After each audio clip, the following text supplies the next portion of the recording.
This is the Blue Yeti. It's been my microphone of choice for the last 2 years, and considering it's over a decade old, you'd be hard pressed to find anything that matches it at this price point. However, considering I'll be kicking off live streams on this channel soon, I thought it might be a good idea to check out the competition.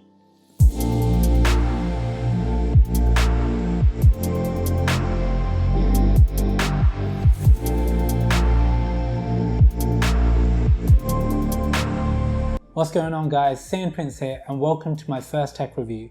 Today we're going to check out the Elgato Wave 3 microphone. But before we get started, there's a couple of things worth knowing. First off, and this should be fairly obvious, this review is not sponsored. This product was purchased with cash coming straight out of my wallet. And if this was a sponsored video, I'd be upfront about it, but also tell you that it's not going to influence my opinion on the product in any way. And the second thing to note is that I'm no audiophile. Of course, I have an appreciation for good sound, and having used multiple microphones in the past, I also appreciate good audio quality. But ultimately, I'm just here to give you guys my thoughts on the product and whether or not I think it's worth buying. And even though this is a review for the Wave 3, I thought it'd be a good idea to have something to compare the audio quality to, and that's where the Blue Yeti comes in. With that out of the way, let's get started. Right, what you're seeing right now is everything that comes inside the box. And it's very basic. You get your Wave 3 microphone, a stand so you can use your mic on a desktop, podcast style, a USB-C cable, and a boom adapter, which is very nice and will come in handy later in the video, and of course a quick start guide. So straight out of the bat, I can tell you that the Wave 3 is super compact and very stylish, with a small footprint. I mean, just look at this. The Blue Yeti just towers over the Wave 3, and form factor is important to consider in your setup.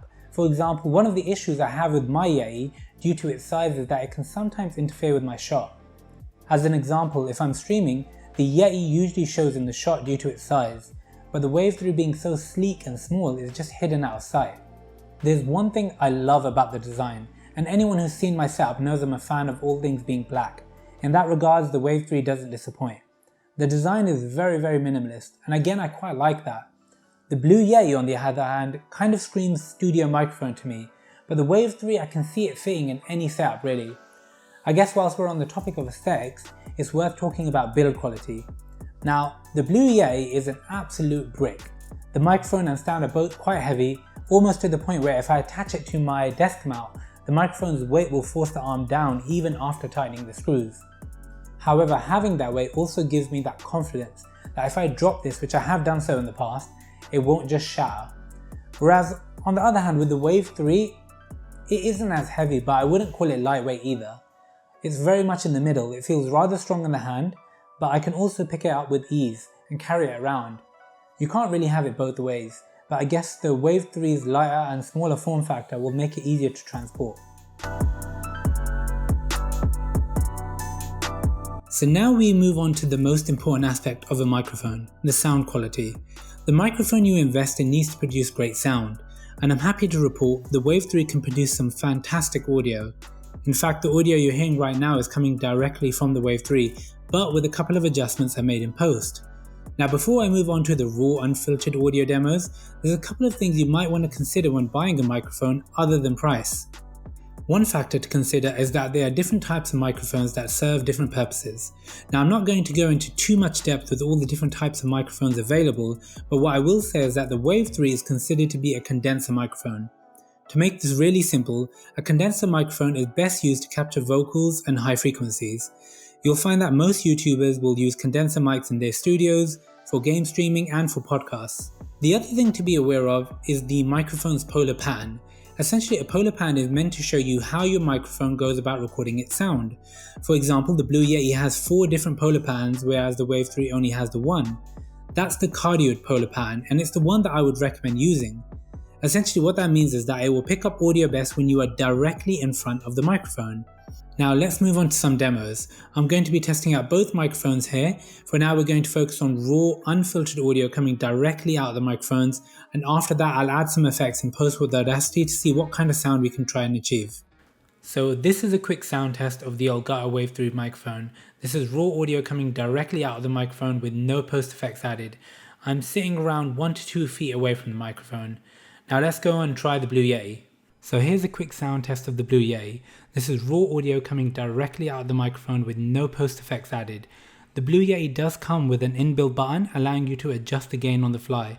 Gain is how loud you'll sound on your microphone, and I've set the gain on this to its lowest possible value, and I'm seeing about the same distance away I was from the Wave 3. Now, one of the things I immediately noticed when hearing that audio back is that the Wave 3's sound profile seems to be more tailored to the needs of podcasters.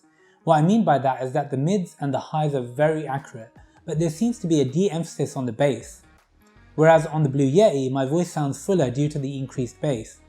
Another thing I noticed was that the Wave 3 did a better job of removing some of that background noise in my studio. The Blue Yeti struggles with that, and I also feel that the reverb effect is much more emphasized on the Yeti. Now, these issues that I mentioned can be eliminated in post with audio mixing software like Audacity, but I'll say that for those who are inexperienced with audio editors, the Wave 3 is definitely the better choice. Now let's try out the microphones, except this time I've tweaked the audio in post. So this is a quick sound test of the Elgato Wave 3 microphone. Right now the audio has been adjusted and tweaked in Audacity. I've added in some compression and tuned the bass and treble. Testing 1, 2, 3, testing 1, 2, 3. Now you're hearing audio from the Blue Yeti. This is the audio that has been adjusted and tweaked in Audacity. I've added in some compression and tuned the bass and treble. Testing 1, 2, 3, testing 1, 2, 3. So here's the thing about audio. Once you enter the realm of post-production, you can kind of tweak the audio to sound exactly the way you want it to sound. I personally lean towards the audio from the Wave 3 microphone. I think it's a lot cleaner and there's literally no distortion. Adding bass also isn't an issue, as I can do that in post. Now, I'm not sure if you picked it up, but with the Yeti, whether it's raw audio or post, I find that I have to be very strict about my distance from the microphone, otherwise the audio levels will continue to increase and decrease. And that kind of acts as a good segue for a feature known as clipping. The Wave 3 comes with a built-in clip guard feature, which automatically condenses the audio you record to avoid accidentally spiking the mic. Now, this can be turned off, but it's on by default when your microphone arrives, and I highly recommend you leaving it on. It's a great feature and very useful for those moments where you might need to express your frustration with a game by screaming down the mic. Setting up this microphone is pretty straightforward. There's a USB-C port at the back for direct plug and play with your device. There's also a dial at the front that clicks in to cycle through its different volume options. The back also has a 3.5mm headphone jack for audio monitoring, and I almost forgot there's a touch sensitive sensor at the top of the microphone for muting. The controls all feel intuitive and take virtually no time to get used to. There's one more standout feature that sets the Wave 3 apart from its competitors, and that is its ability to communicate with the Elgato Wavelink software. And this software essentially removes the need to buy an audio mixer, as it allows you to gather up all the different programs and browser windows generating sound and rolls them into a single audio output source. Now, this is very useful for streamers, as you only need one audio source for everything on your computer, but you can still manage all the different output levels through Wavelink. And bonus points to Elgato for keeping the UI super clean. Another reason why I'd highly recommend this microphone above all for streamers.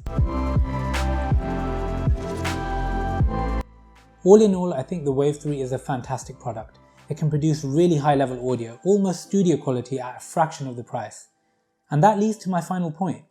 The Wave 3 currently retails for around £150, whereas you can pick up the Blue Yeti for £120. I'll say this in favour of the Yeti. It's cheaper and it has the pattern selector functionality, but I don't think that's incredibly useful, as cardioid was always my go-to mode, and the mode most will use for voiceovers.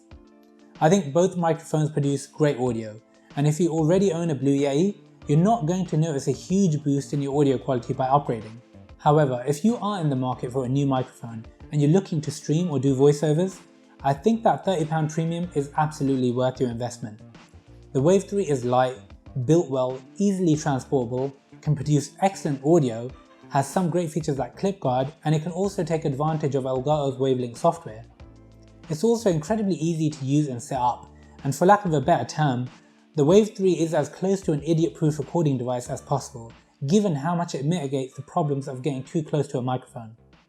Okay guys, that was my review of the Elgato Wave 3.